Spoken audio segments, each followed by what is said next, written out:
There was a statue of Mary in the church where I grew up. I was raised in the Roman Catholic Church, as you may know, and my parish built a new church when I was a kid.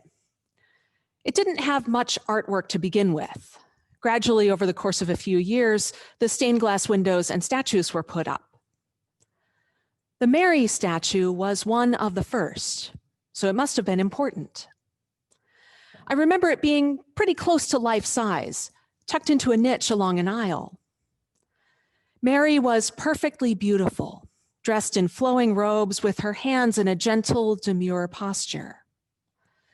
Her statue was carved from pure white stone.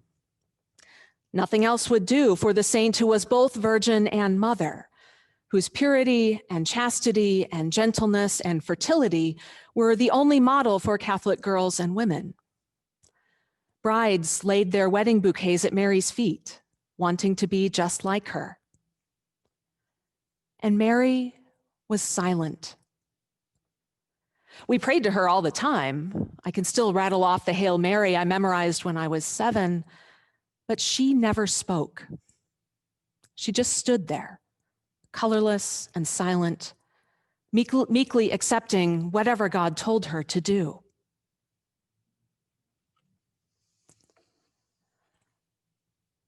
Only much later did I realize that portrayal of Mary as obedient, gentle, colorless, and quiet was deliberate.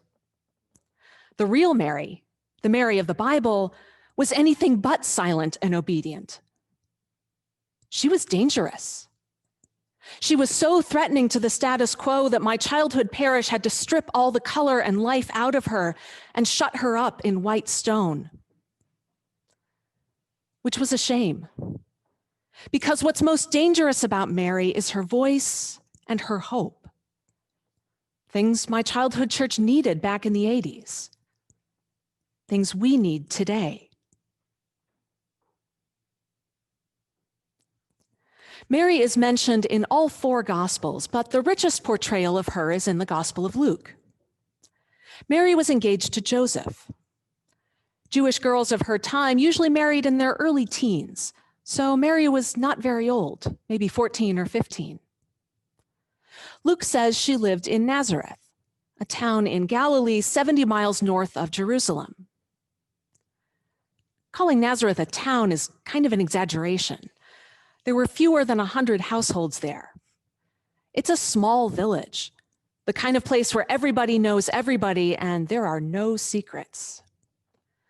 There was a real town only a few miles away, the Roman Jewish city of Sepphoris, with a grand amphitheater and public market.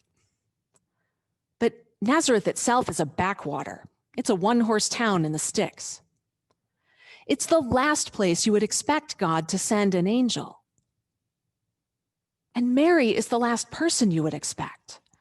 She's nobody from no place. There's nothing special about her. But there's something about Mary from the moment she appears in Luke's gospel. When Gabriel speaks to her, she is not afraid. She's perplexed, she's confused, but she is not afraid. Gabriel expects her to be, but he's the one who says it, not her. Mary isn't surprised that she has found favor with God. She might be a nobody in the world's eyes, but she knows her worth. She already knows that she is valuable in God's eyes. She knows what God is asking of her, some of it anyway. In her time, a girl pregnant out of wedlock might be stoned. She couldn't hide it forever. The neighbors would find out and gossip. Joseph might reject her. Her parents could kick her out. Still, she says yes. Yes to this baby, yes to this new, uncertain path, yes to who she knows and God knows she is. Gabriel takes his leave of Mary, and soon she leaves too. She travels to the Judean hill country near Jerusalem to visit her cousin Elizabeth. Elizabeth is pregnant too, with a late-in-life miracle baby who will grow up to be John the Baptist. Maybe this is a long-planned family reunion. Maybe gossip has chased Mary out of Nazareth and she needs a safe place to stay for a while. Either way, it's a joyful time. Elizabeth and Mary are delighted to be together. Even Elizabeth's unborn baby leaps for joy. And Mary sings a song, the one Mary Bailey just chanted for us. It's the longest speech by a woman in the New Testament. It's a prophetic speech. It draws on the first book of Samuel, the book of Psalms, the prophet Isaiah. But it is Mary's own voice. Mary sings to rejoice in God, for God has blessed her, and all generations will know it. God, whose name is holy, has done great things for her. God has shown mercy and strength. God has scattered the proud in the imagination of their hearts. God has cast down the mighty from their thrones. God has lifted up the lowly. God has filled the hungry with good things and sent the rich away empty. God has helped Israel in remembrance of the covenant that stands with Abraham's children forever. The audacity of Mary's song should take our breath away. She is favored by God, this pregnant, unmarried teenager from a no-place little village in an occupied country. All generations will call her blessed. And because God favors her, she knows who else God favors: the poor, the dispossessed, the brokenhearted, the forgotten, the abandoned. Not the powerful. They've lost their dominance. Not the rich. They've been sent away with nothing. God chooses the lowly people, the nobodies, and lifts them up to prominence. This is the world reordered, transformed, turned upside down. It's a world so full of grace that only the Son of God Mary carries can birth it into being. Mary sings as though God has already done these things. She's got a prophet's disregard for verb tenses. Mary sees the world as God sees it, with no division between the things that have already happened and the things yet to come. They're always unfolding in God's good time. Mary's hope for a transformed world is already realized, for God is turning the world around.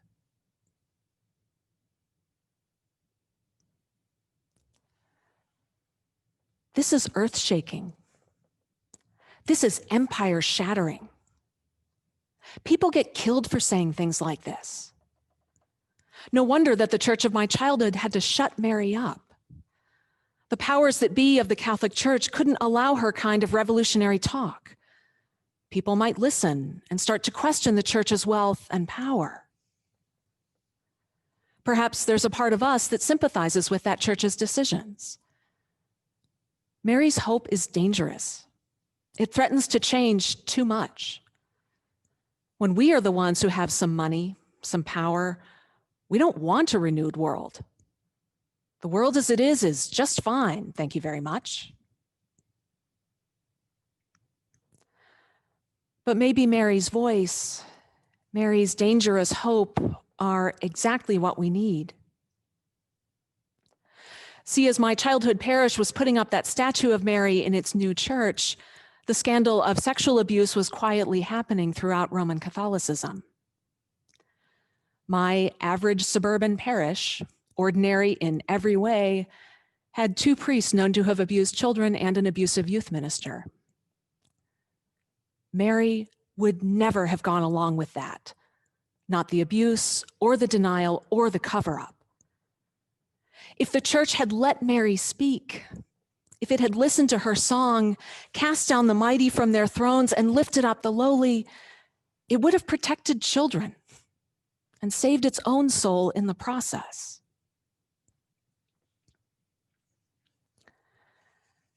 And as this dumpster fire of a year finally comes to an end, Maybe Mary's hope is exactly what we need.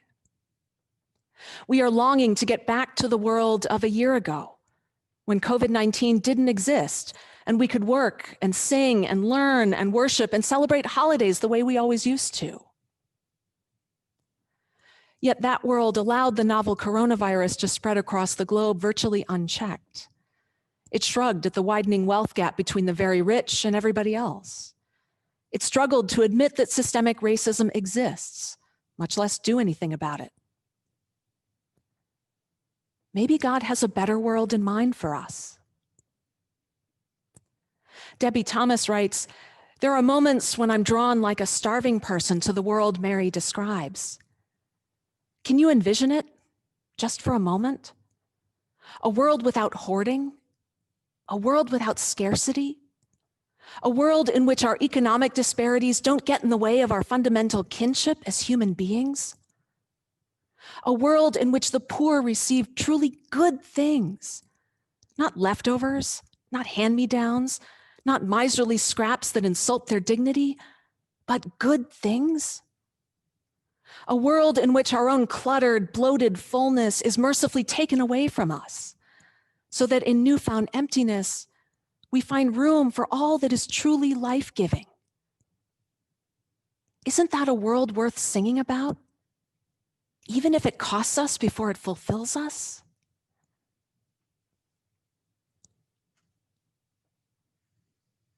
I'm hungry for that world too. Perhaps we all are. It may be difficult to have much hope right now. It's been an incredibly tough year. Everybody is weary. But we can let Mary hold her dangerous hope for all of us. The vicious forces of empire and small-town gossip wouldn't stop her. A little thing like a pandemic won't slow her down. She goes on singing her heart out to the God she loves. She sings of a world reordered, transformed, turned upside down, overflowing with God's grace. A world that is already on the way.